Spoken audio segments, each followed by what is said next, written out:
There were only 2 Power 5 games on Monday night thanks to the football national championship game, but both of them led to snapping 4-game losing streaks.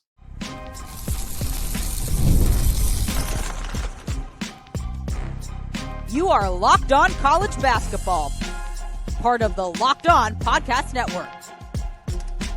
Your team every day.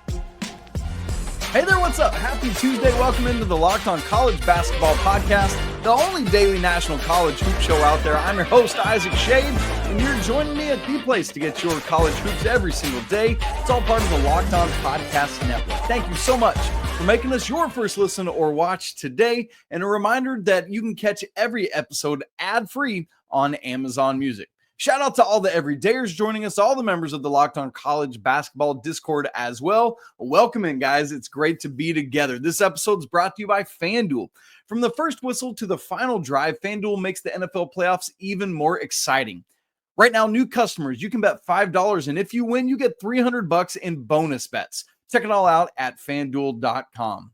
Well, look, yes, I know that yesterday on Monday was MLK Day. It was Inauguration Day, and we had the national championship. But this is a college basketball podcast, baby. So we're still talking college basketball. We've got 15 remaining Power 5 teams with 0 or 1 conference loss. I want to figure out who's the most likely of those 15 teams to win their regular season championship. It's Tuesday, so that means we're back to having a great slate of games. But first, let's talk about those 2 Power 5 games that we did have on Monday night, because both of them led to the snapping of 4-game losing streaks. We will start in the Big East, then we'll go to the Big Ten. The first one, Georgetown goes to Villanova and wins 64-63, despite literally the only time they had a lead in the in the second half was the final basket of the game. Yikes. This is the first road victory for Georgetown at Villanova since 2011. Let me set the ending scene here. It's 63-62 Villanova. There's 12.8 seconds to go. Georgetown has the ball. Perkins slides in, steals the baseline kick, but falls out of bounds with it, so Georgetown gets another shot at it. 5.2 seconds left to go. Mike Peavy gets in the lane, a little floater that, oh my word, it just arcs over the outstretched fingertips of Enoch Bayake, and that gets Georgetown a 64-63 lead, literally their first lead since way back in the first half. Villanova, I mean, I'm telling you what, you would have thought maybe this game is over. There's just shy of 2 seconds left. They get a great full court pass to Eric Dixon, who gets a little turnaround baseline fadeaway J. And I mean, it looks really good coming out of his hand, but just rims out, and Villanova is a home loser. Legitimately, Georgetown's biggest lead in this game was 5-3. They were up 2 points at 5-3, and that was their biggest lead of the entire night, and yet they win. Those kind of moments are always so crazy to me. Villanova led by 13 early in the second half. Nova still led by 8 with 2 minutes and 45 seconds to go. And this is the critical thing. The Wildcats just crapped the bed down the stretch offensively. Despite leading by 8 with under 3 minutes to go, that feels safe, right? The Hoyas rip off a 9-0 run to close out this game. As I said, Mike Peavy's go-ahead bucket with 2 seconds left was literally their only lead of the second half. So all that means Villanova doesn't score a single point for the final 4 minutes and 50 seconds of this game. You're not going to win many basketball games doing that, even at home. Even when you had a 13-point lead earlier in the half, it doesn't matter. Mike Peavy, that final game-winning bucket was not his only thing of the night. He had a very nice game, 24 points, 9 of 16 from the field, hit 6 threes in 9 attempts, had 4 boards and 2 steals as well. Eric Dixon, on the other hand, not on the other hand, but I say on the other hand because he didn't get that shot at the end of the game. Oh, man, I mean, what? Gosh, poor Villanova, man. That's tough. But Eric Dixon has 29 points, 10 of 23 from the field, 5 of 10 from 3, 6 boards, 3 assists, and we'll just kind of gloss over those 6 turnovers. With Eric Dixon, I mean, he keeps doing it. He keeps showing up, but the dude just needs more help. Jordan Longino did add 18, but then you got like Wooga Poplar gets somewhat controversially ejected from this game. Played the first 8 minutes of the game, had 3 points, and he got teed up by like a physical, like he pushed Jaden Epps, and then he got like back into it, threw hands again a little bit, and got ejected. I feel like at least one F1 was warranted.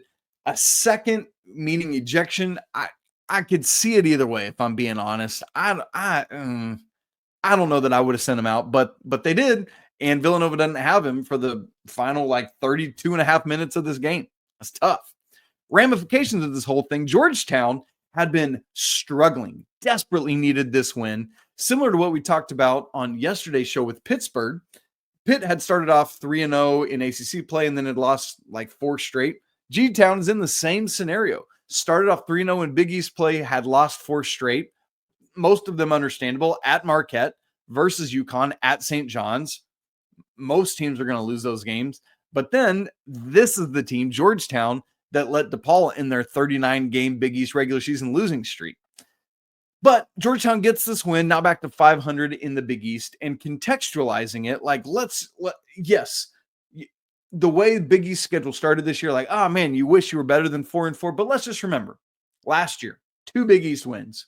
2 years ago, 2 Big East wins. 3 years ago, big, fat goose egg 0-19 in Big East play.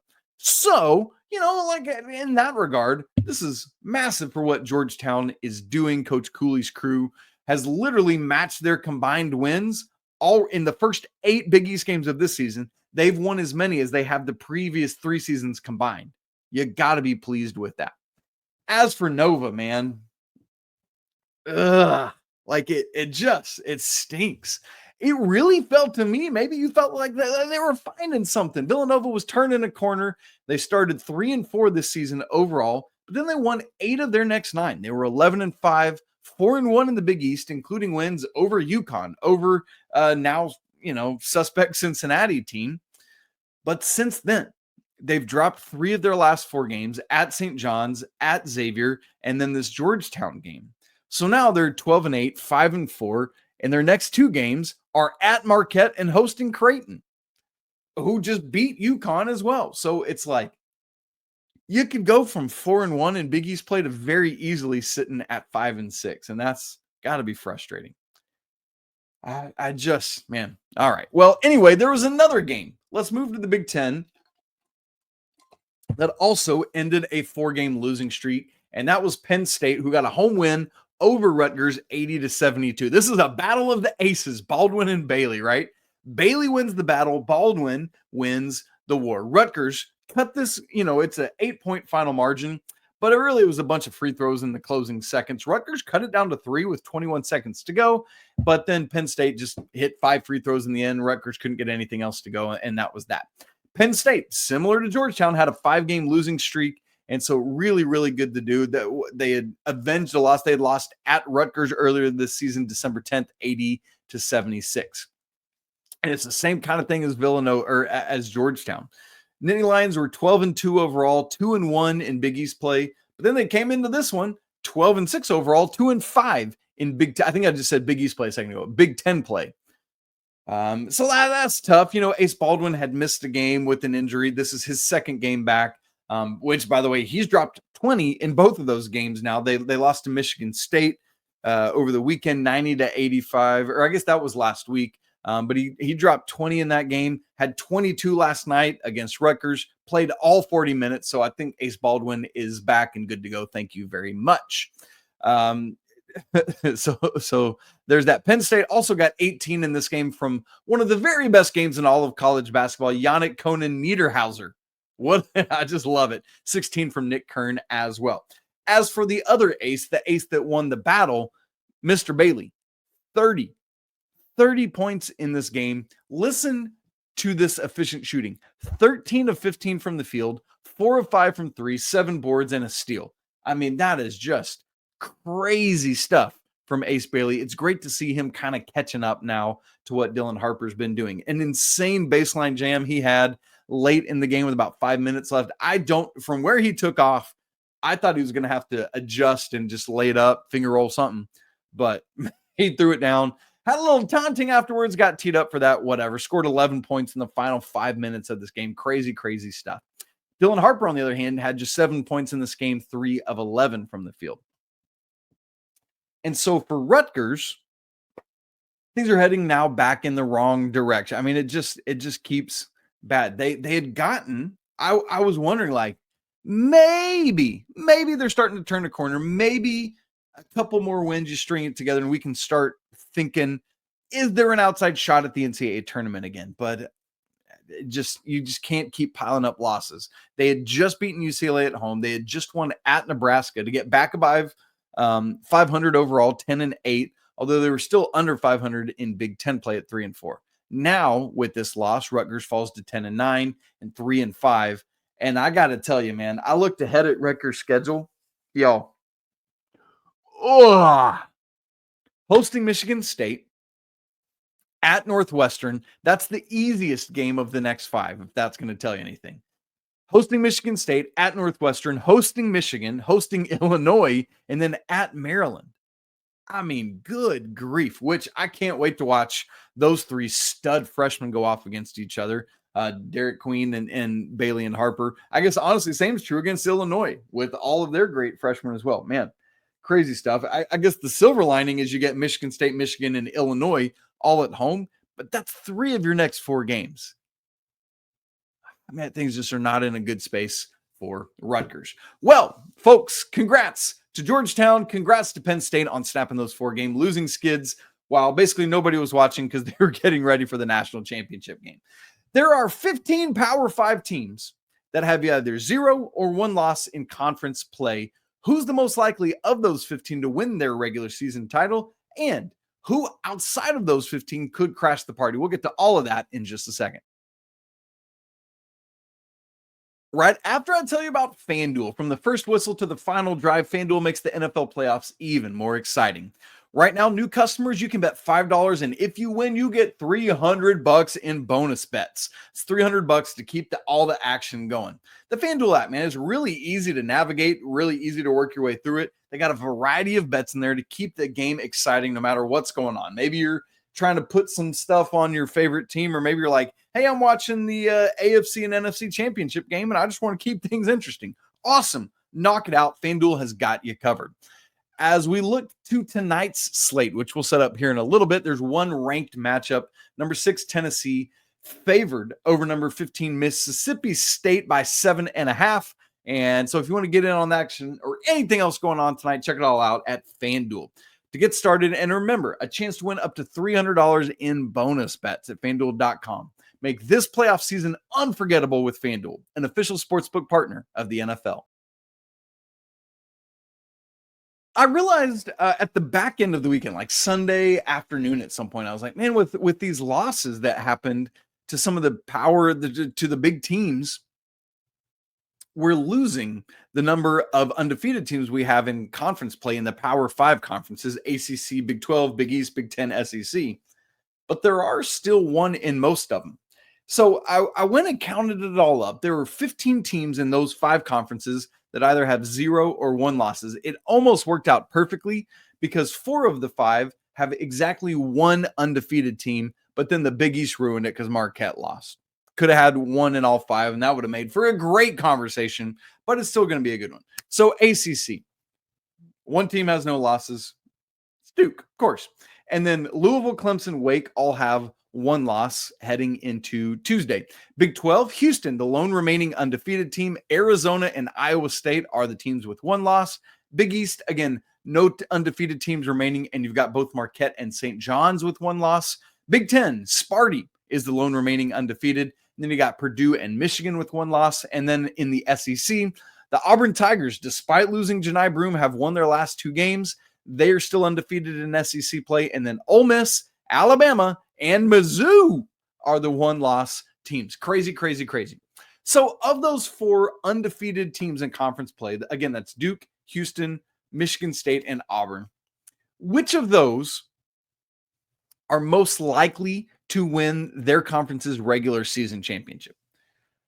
And I know we could get real down in the weeds on this thing and look at schedules and who all they play and who all they don't, because I mean that probably gives a more like robustly accurate answer to this question. But the very obvious and glaring answer has to be Duke. Just simply because the ACC is not going to offer anything nearly as difficult as what Houston's going to have to deal with in the Big 12, as what Michigan State's going to deal with in the Big 10, or Auburn in the SEC. And we don't know how long Johni Broome will or won't be on the shelf. So I think the far and away front runner in this answer is Duke. Yes, they've got to play Carolina twice. Yes, Louisville's looking better, and Clemson and Wake. But, I mean, good grief. Those other schedules are wild. Go look through Houston's schedule, Michigan State's schedule, Auburn's schedule. I did, and it's nuts. So my order would be Duke as the most likely of those four undefeated power conference teams to win their conference regular season championship. Second would be Auburn. And yes, I know Johni Broome's not back, but even still, this is a phenomenal team, and they've got this lead. And again, hopefully Johni Broome is back sooner rather than later, but we'll see. Third, I would go Houston, and then fourth, Michigan State. And that's for a couple reasons. I think, like, I would put Michigan State at the end of this list because I think the Big Ten is so muddled. And I think Michigan State just happens to be at the top of it right now. But I think they will get knocked off. I mean, same as Auburn and Houston. They're going to lose games. Duke legitimately might go undefeated.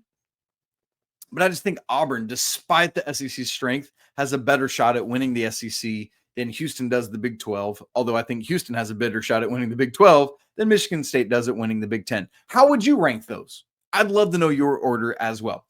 If I was taking any of these 15 to win their regular season, including the one-loss teams, I would still go Duke and then Auburn. But third, I'd put Iowa State in there. They are still, despite the loss this weekend, they're still my front runner to win the Big 12. And I think Houston's great. I think they're a really good team. I just think Iowa State's better. So there's that. And when you look at the conference, like odds, it all is the same thing. Like Duke is by far the best odds at FanDuel to win their regular season out of any of these schools. Minus 1,200. Houston is minus 130. Marquette plus 115. Auburn minus 230. And there's not Big Ten odds right now because of the action on Monday night. But the final question I want to ask as we think through this scenario is, outside of those 15 teams, so outside of the Power 5, 0 or 1-loss conference teams right now, which would be the most likely to win their conference? Let's go through these one at a time, each of those 5. So the ACC, nobody. Like I legitimately, not just because I'm being silly, I don't know who would rise up and knock off Duke, particularly outside of those 3 1-loss teams, Clemson, Louisville, and Wake. I mean, I guess we'd have to go with North Carolina or maybe SMU because they're really high scoring. I just don't see either of those happening. I really don't. And beyond that, let's say in a hypothetical world, North Carolina knocked off Duke twice. North Carolina is going to lose other games. They've not shown themselves to be consistent enough to win enough games to do that. Whereas Duke, just the opposite. So ACC, I cannot see it. Sports, crazier things have happened, but come on, what are we talking about? Big 12, outside of those 3 teams that are 0 loss or 1 loss, which again is Houston, Iowa State, Arizona, I got to go with Kansas because it's Kansas. They've got 2 losses, and I know there's some other Big 12 teams that have 2 losses as well. But for me, and I honestly don't even believe in that very strongly because Kansas has shown itself to have quite a few warts this year. But that's who I'd go with. Big East, got to be UConn outside of the teams that have the 2 1-loss teams. I think they're vulnerable as well. We've seen that a couple times now. They've dropped 2 of their last 3. But I still think once Liam McNeely's back, they've got enough where they could ultimately wind up being your Big East winner. Again, hopefully he's back soon. I mean, Creighton's been playing a little better lately. Jemiah Neal had a really nice game this weekend. Big Ten, outside of those 0 or 1-loss teams, I'd have to go Illinois. I legitimately think they've got a very good shot at winning the Big Ten and jumping over either the Michigan schools and or Purdue. So watch out for that. Maybe Oregon. I just don't think they're as strong a team as Illinois or of those other three, the Michigans or Purdue. So there's that. SEC. So again, this is outside of Auburn, Ole Miss, Alabama, or Mizzou, which I truly think it's Auburn. I would probably have Alabama as my second team if it's not Auburn. But who jumps up out and does it that's not 0-1 loss? It's got to be Florida or Tennessee. I have trouble choosing between those because they both do a lot of things that I think could lead to them winning. But that's where I would go with. So a fun little exercise here. I hope you enjoyed that. I'd love to know your thoughts on it as well. What order would you rank the undefeated teams, and who would you see coming from outside that top 15 to win their regular season? All right, we got one ranked game tonight. We already mentioned that. That's Tennessee and Mississippi State. But there's plenty of other great action tonight. I'll get you all ready for it coming up in just a second. Right after I tell you about Prize Picks, which is the place to get real money sports action. With over 10 million members and billions in winnings, Prize Picks has changed the game in daily fantasy sports. Whether it's the playoffs or regular season, Prize Picks has made it easier than ever to win big while enjoying all the football action. And now it is playoff time. We got the NFC and AFC championship games ahead of us. There's no better way to get in on the action than with Prize Picks. Here's how it works. You're given a player and a stat, and you just pick more or less than that. And if your picks hit, you could win up to 1,000 times your cash. Yes, that's right. 1,000 times your money just by making a few simple picks, more or less on two or more players. Speaking of the NFC Championship game, let me go with my boy Saquon because he just helped my fantasy team so much this year. His rushing yards are set at 127.5, definitely going more. Rushing plus receiving touchdowns for him set at 0.5. I think he's going to score. Give me more on that as well. It's fun to predict. It's easy to play. And plus, with Prize Picks Flex Play, you can still double your money even if one of your picks doesn't hit. And with the app, you get your winnings fast in as little as 15 minutes. You ready to run your game this football season? Well, download the app today. Use code LOCKEDONCollege for $50 instantly after you play your first $5 lineup. Yeah, that's right. $50 just for playing. So don't wait. Take your game to the next level with Prize Picks. Prize Picks, run your game. Let's get ready for Tuesday night's action. We'll start with our only ranked matchup tonight. Number 14, Mississippi State at number 6, Tennessee. This game's 7 p.m. on ESPN2. FanDuel has it, Tennessee minus 7.5. This is a really interesting spot for Tennessee to me. They started the season 14-0, and now they've lost 2 of their last 4 games. And I'm not going to call this a trap game, but it is a game they could easily start to look past a little bit. Not because Mississippi State is not good. They're a very good basketball team. But because a little quick peek at their schedule ahead, their next 3 games are at Auburn, hosting Kentucky, and then hosting Florida. That is awful. I mean, that is terrible to have to deal with. Crazy, crazy stuff. That's the next 3 games. So they shouldn't, but you can understand if they just kind of are peeking past Mississippi State a little bit. That said, the Cowbells are coming off an emotional overtime win in the Magnolia State rivalry, beating Ole Miss. That's an important win after having previously, they had just come off of back-to-back losses to Kentucky and Auburn, who we just mentioned that are up next for Tennessee. And so it's like there's those 2 dichotomies of what Tennessee's got ahead of what Mississippi State just went through. And it's like, man, that's just a lot of emotion, a lot of things going on. And obviously Tennessee's coming off an emotional loss at Vanderbilt over the weekend, which is like, yikes. But Vandy, I mean, they've been doing fine. So, man, it's a crazy game. I would probably take Tennessee to win straight up, but Mississippi State plus the points, right? I think 7.5, given Tennessee's sometimes inept offensive output, I think that's what I would do. I'm very excited to see Josh Hubbard and Zakai Ziegler go at it in this game. I mean, that's a great, great backcourt matchup. Speaking of coming off a loss, Tennessee, here's a couple other teams coming off of losses that these losses like set up our last conversation. So I'm curious to see Each of these next 3 teams took their first conference loss this weekend. None of these teams should be tested tonight, but it's one of those where you're like, we're all watching for your response. How do you pick yourself up off the mat now after that first conference loss? So those games: Central Florida at number 3, Iowa State, 8 p.m. tonight on ESPN Plus. Cyclones favored by 16.5. Number 10, Marquette, is on the road at Seton Hall, 8 p.m. on Peacock. Marquette minus 12 at KenPom. We didn't have a FanDuel line for that yet. And then Arizona also on the road after taking their first Big 12 loss. They're at Oklahoma State, 9 p.m. Eastern on ESPNU. FanDuel has it, Arizona minus 9.5. So all 3 of these teams favored by at least 9.5 points. They shouldn't lose. They shouldn't be pushed. But again, I'm watching all 3 of these teams: Iowa State, Marquette, Arizona. How do you respond to that first conference loss that you suffered this weekend? Because that's critical to not let one loss turn into 2.